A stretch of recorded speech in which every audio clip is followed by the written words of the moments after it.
cura. Amém. Há uma promessa. Isaías diz: ele foi pisado, pelas suas pisaduras nós fomos sarados. Isaías diz assim: o castigo que nos traz a paz estava sobre ele. Quando ele sofria, apanhava, naquele momento havia uma unção liberada de cura, querido. A cura é uma promessa para nós. Não é apenas uma promessa, mas é uma certeza, é uma convicção. Porque o teu sangue foi derramado. A terceira vez que o sangue dele foi derramado, diz a Bíblia, que depois de baterem, levaram eles, os soldados, diz um dos evangelhos, diz que os soldados ajuntaram, chamaram todos os guardas, e como atitude de zombar Jesus, colocaram sobre ele o que? Um manto. E diz o texto que fizeram uma coroa de espinho e colocaram sobre a sua fronte. Aquilo era uma atitude de zombaria, mas só que profeticamente algo estava acontecendo no mundo do espírito. A primeira vez que a palavra espinho surge na Bíblia foi quando o homem pecou. Quando o homem pecou, a Bíblia diz, o Senhor diz assim: maldito é a terra por tua causa. Houve uma liberação de maldição. Deus disse: maldito é a terra por tua causa. E a terra produziu o quê? Espinhos e carnos. A primeira vez que a palavra espinho na Bíblia é citado, é como sinal de maldição. E aqueles soldados fizeram uma coroa de espinho e colocaram na sua cabeça. Quando aqueles espinhos penetraram na sua fronte, na sua cabeça, sangue foi derramado. Sangue começou a derramar e escorrer. Ele estava dizendo: a maldição que foi liberada, eu estou arrancando e colocando sobre ele. Por isso que a Bíblia diz que maldito todo aquele que morre em uma cruz. Por isso que a Bíblia, o apóstolo Paulo diz assim: ele se fez pobre, se fez maldito, para que através da sua pobreza, da sua maldição, nós tivéssemos a vida. Amém. Então aquela coroa de espinho, ele estava dizendo: eu estou arrancando a maldição. Amém. O primeiro Adão falhou. O primeiro Adão pecou. E por causa do pecado do primeiro Adão, a maldição foi instalada. E a Bíblia Sagrada, no mínimo, ela fala de 3 tipos de maldições: maldições hereditárias, maldições espirituais e maldições físicas. Pessoas que estão debaixo de doenças, debaixo de maldições, de enfermidades. E a Sagrada Escritura diz que naquele momento, quando os soldados pegaram aquela coroa de espinho e teceram e colocaram sobre a sua cabeça, ele foi o último Adão. Ele não foi o segundo Adão, ele foi o último. A Bíblia diz que ele foi o último, porque se nós dizemos que ele foi o segundo Adão, um homem já saiu falando que era o terceiro Adão. Então, se ele é o segundo, significa que tem um terceiro, tem um quarto. Mas a Bíblia diz que ele foi o último Adão. O primeiro Adão falhou, trouxe a maldição, e o último Adão veio para arrancar a maldição. Por isso que ele veio na cruz do Calvário com aquela coroa de espinho. Ele estava dizendo: eu estou arrancando a maldição que entrou. Deus, por causa do pecado, o homem trouxe uma maldição. Não foi Deus que liberou maldição. Foi a atitude de desobediência. Trouxe uma sentença de maldição. E ele arranca aquela maldição. E a 4ª vez que o nosso Senhor derrama o seu sangue foi ali naquele monte. E o sangue dele foi derramado ali, com o único objetivo: para trazer salvação. Amém. O apóstolo João diz: filhinhos, eu vos escrevo para que não pequeis. Todavia, se pecarmos, temos um advogado junto ao Pai, Jesus Cristo, Senhor. E se confessarmos a Ele os nossos pecados, o seu sangue, o sangue derramado, Ele é fiel para nos perdoar e nos purificar. Queridos, olha, esse sangue foi o preço pelo pecado. Quando ele disse está consumado, ele está dizendo: olha, tudo é o sangue dele. O ser humano pode ter cometido os piores tipos de barbaridade. O ser humano pode ter cometido os piores tipos de pecado. Mas se ele dizer: Senhor, perdoa os meus pecados, lava-me com teu sangue, naquele momento é cancelado. É cancelado. Conta-se uma história que Martim Lutero, quando estava prestes à sua morte, diz que Satanás apareceu a ele. Satanás apareceu a ele, e ele apareceu com uma sentença de pecado. um monte, dizendo: olha, você fez isso, você fez isso, você fez isso, você fez isso, e foi falando. E você acredita em vida eterna? E Martinho Lutero falou para ele: você esqueceu algo. Você esqueceu de anotar algo? Ele: não esqueci não. Acompanhei a tua vida desde o teu nascimento até agora. E ele disse: não, você esqueceu algo. Você esqueceu de acrescentar que o sangue de Jesus me lavou. Glória a Deus! Queridos, o sangue dele nos lava. A Bíblia Sagrada conta a história de um ladrão, um homem que passou a vida inteira cometendo crimes, a vida inteira fazendo o que era errado, mas naquele momento ele olha para ele e disse: Senhor, lembra-te de mim. Lembra-te de mim, Senhor. Apenas uma palavra, Jesus disse: olha, hoje mesmo estarás comigo no paraíso. Então o sangue dele é a garantia do nosso perdão. Glória a Deus. Salmista Davi diz assim: bem-aventurado aquele cujo pecado é coberto. Agora ele não diz encoberto, porque tem muita gente que encobre o seu pecado, mas ele diz: bem-aventurado aquele cujo pecado é o quê? Coberto. Coberto pelo quê? Pelo sangue derramado na cruz do Calvário, querido. Se nós encobrimos o nosso pecado, nós atraímos sobre nós a consequência. Diz a palavra: bem-aventurado aquele que confessa a iniquidade, cujo pecado é o quê? Perdoado. Salmo 51, Davi diz: olha, Senhor, lava-me o meu pecado. Senhor, eu pequei contra ti. Tu és reto, tu és justo. Ele disse: lava-me, eu serei limpo.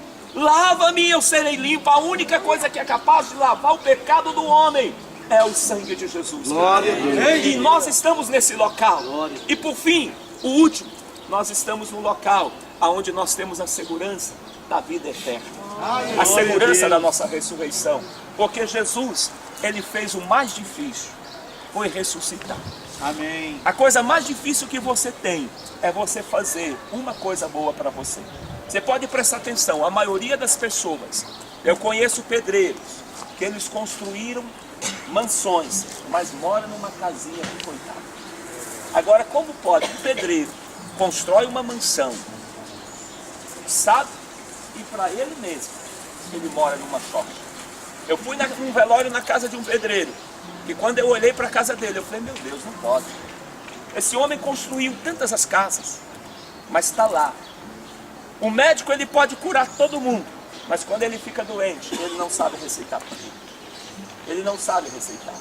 Você pode ser o melhor conselheiro, dar conselho para as pessoas prosperarem e guiar, mas quando você está diante de um problema, você nem sempre tem um conselho bom para você. Você nem sempre tem. Porque nós sabemos fazer coisas boas para os outros, mas para nós mesmos, nós temos essa grande deficiência. É aquele velho ditado que diz lá, como é que é? É o apóstolo Filipe que sabe o ditado. Espeto de pau, como é que é? Na casa de ferreiro, espeto é de pau. Como pode? Na casa de um ferreiro, o espeto é de pau. Mas Jesus, ele foi um homem que ele fez algo por si mesmo. Ele ressuscitou. Aleluia. A coisa mais difícil ele fez algo por si. No terceiro dia, ele ressuscitou. E se ele ressuscitou, se ele foi poderoso para ressuscitar a ele será poderoso para nos ressuscitar. Ele será poderoso. Todos nós aguardamos o arrebatamento. Todos nós. Ninguém quer morrer. A coisa mais difícil, ninguém quer morrer. A morte é o pior inimigo. Você vê, eu acho curioso, porque desde que o homem pecou se vive com morte, mas ninguém acostuma com morte. Pode estar velhinho, pode estar doente, mas quando morre, a dor, a choro. Mas ele venceu a morte. E diz a Bíblia que é o último inimigo a ser vencido. A ser vencido. Há um tempo nós perdemos uma pessoa que marcou muito no início desse ano. E eu estava assim meio chateado com isso. Eu estava orando. E eu disse: meu Deus, por que, Senhor? Senhor, meu Deus, por quê? E Deus me deu uma visão no momento de oração.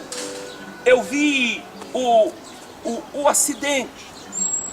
Vi o acidente. E naquele acidente, eu vi aquela pessoa. Foi um momento assim, no momento do acidente, logo depois do momento, eu vi aquela pessoa com vestiduras novas, com roupas novas.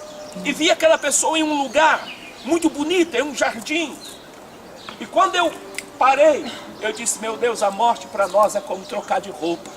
A gente tira essa roupa suja, essa roupa que é sujeita a tanta coisa, e vestimos uma roupa eterna. O apóstolo Paulo diz assim, apóstolo Paulo diz, para mim estar com Cristo é incomparavelmente o quê?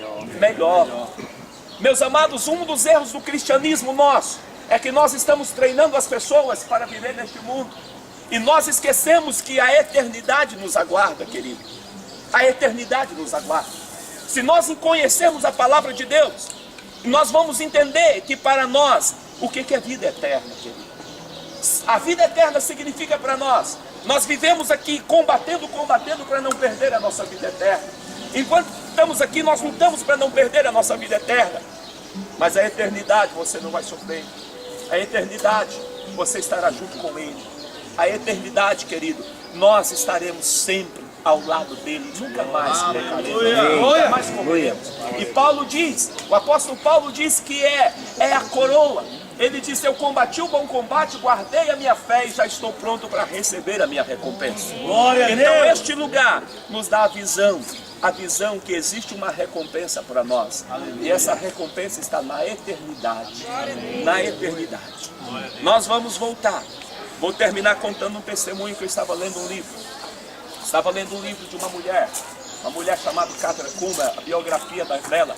E ela disse o seguinte, o autor, falando sobre a biografia dela, disse que quando ela adoeceu, vieram um grupo de pastores orar por ela, dizendo, nós precisamos, não parta, nós precisamos, Deus restitui a saúde dela. Ela se coloca de pé e disse, não ore por mim, não peça Deus para me dar vida, não peça Deus para me curar, eu quero voltar para a minha casa, eu quero voltar para a minha casa. A eternidade para nós representa voltar para a nossa casa, voltar para de onde nós viemos. A eternidade representa você voltar para a tua casa e receber a coroa. Então este lugar é o lugar do perdão e o lugar que nos dá a visão da eternidade. Vamos ficar de pé. Glória a Deus. Pai bendito e santo, obrigado pela ressurreição do teu filho, obrigado pelo sangue derramado.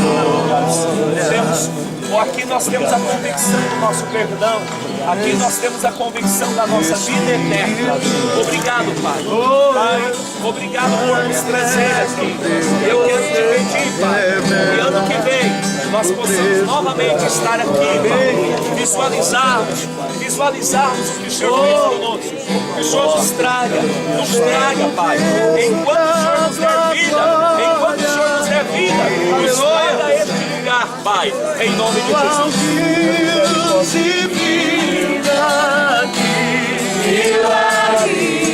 Declare, envolve a minha terra, chama meu nome, muda a minha história, ressuscita o meu sonho, transforma a minha pessoa. Esse é o último momento, nós estamos nos despedindo aqui onde Jesus venceu a morte, venceu todo o principado, aqui foi onde o Senhor ressuscitou, aqui estamos no túmulo, mas o túmulo está vazio, por isso nós estamos aqui, pela ressurreição de Cristo, foi Ele que nos deu a vitória, nós louvamos a Deus por esse momento, estamos encerrando a caminhada aqui em Jerusalém deste ano, e estaremos aqui no próximo ano, em nome de Jesus. Amém. Aleluia. Aleluia. Glória a Deus. Gente, a saidinha é pela portinha mesmo. Vamos embora. Shalom.